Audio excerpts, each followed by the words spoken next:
Привет, друзья! Niki from Russia is here, and today I'm staying in St Petersburg city.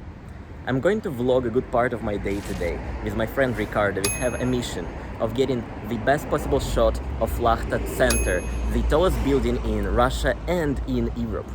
Also, I'm going to show you some parts of St Petersburg life, taking subway to meet up with Ricardo, and having a lunch at a huge Russian restaurant chain. I'm taking off from a pretty old neighborhood near Lesnaya station. It's in the northern part of St. Petersburg, half an hour away from the city center. Most of the buildings in this area were built during the Soviet time. Not sure exactly how old is that building I just showed you before, but this one was built in 1952. That's much older than me.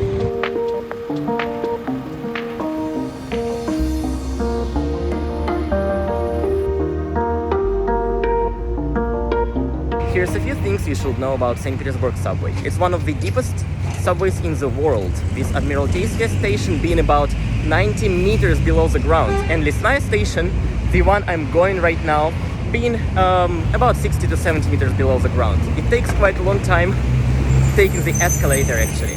The second thing you should know is if you ever get to St. Petersburg, don't ever buy subway tickets one by one. You better purchase a card to put money on. I have such kind of small, really tiny card, and there is a regular card of size of a bank card.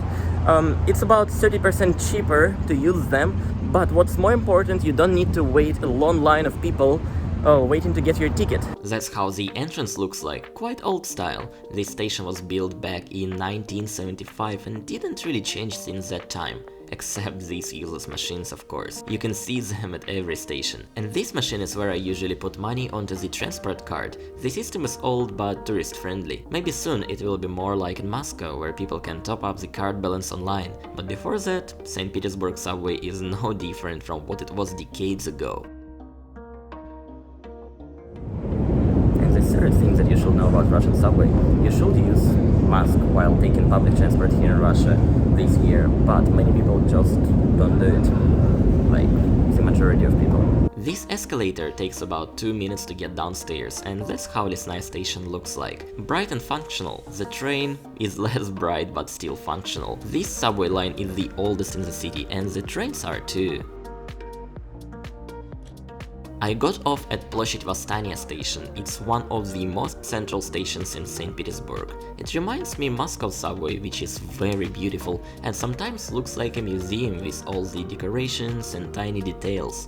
And people too. Sometimes local people make you smile just because they exist. I arrived here first, so now waiting for a friend of mine and then get inside, get some Russian food. I'm starving.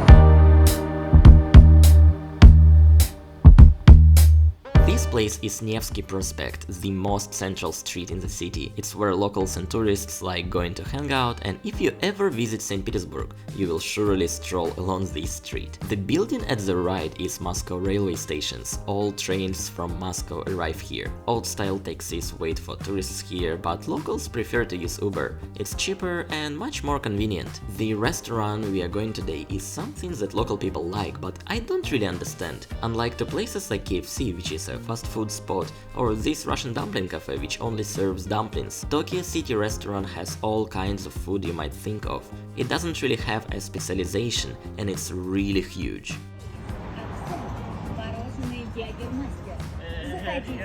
Meet Ricardo, who invited me to join his mission of taking a good picture of Lakhta Center today. But lunch first. The menu looks like a huge magazine, and it's actually very good. You can order food even without knowing any Russian, just look at the pictures and point at the dish or a drink you like.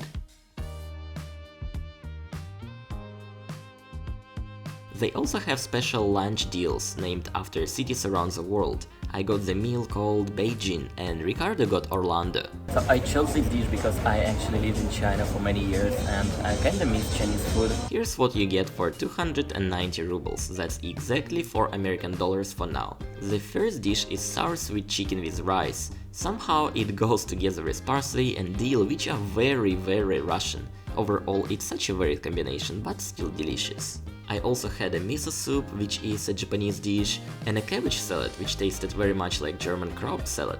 And the drink was a cup of karkade tea, which is Egyptian, right? I have no idea why they called this Beijing lunch. Ricardo had Orlando lunch and it appeared to be very Russian. So I'm having cutlets with, oh, that is hot, with mashed potato, not sweet potato, mashed potato. I guess mine was a Russian meal except for the sushi, but it was good. Well, so what's the plan now? We're gonna take the metro over to Bigovaya station up in the north to go visit the Lakhta Center. What do you do when you take the escalators for like 2 or 3 minutes long? Think about life, why you're here, what's your purpose? This is one of the coolest stations in St. Petersburg subway, Mayakovskaya. It's named after Russian Soviet poet Vladimir Mayakovsky. It was built back in 1967 and didn't change much since that time. And we are heading to Bigovaya station, that was finished just 3 years ago. I honestly prefer the looks and decorations of old stations. That's the Bigovaya station, that's our destination Lakhta, and here is Finland Bay.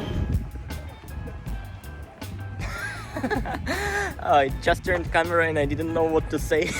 But we are on Bigovaya station, the bus station on Green Line, and the Lakhta Center, the tallest building in Europe, is behind this apartment building, and we are going to take a walk through the park next to the Finland Gulf. We just got to the 300 years anniversary park of St. Petersburg. It's actually a really nice place. Privet! Local people like hanging out around. Children and sometimes adults play in the fountain. It must be very refreshing to do so during a hot summer day. Many people stay at the beach and swim, which is actually prohibited here, but no one gives a care about that.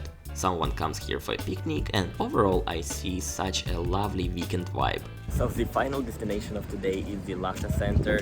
And remember, our mission is to make really good photos of here. Not us. Ricardo does the photos. And he actually started doing it right now, making pictures of me in Lakhta Center. I didn't realize that. And now it's just his job, creative job, to do cool photos of Lakhta. We are going to that place, the place which is probably a good one for taking a picture of this beautiful skyscraper.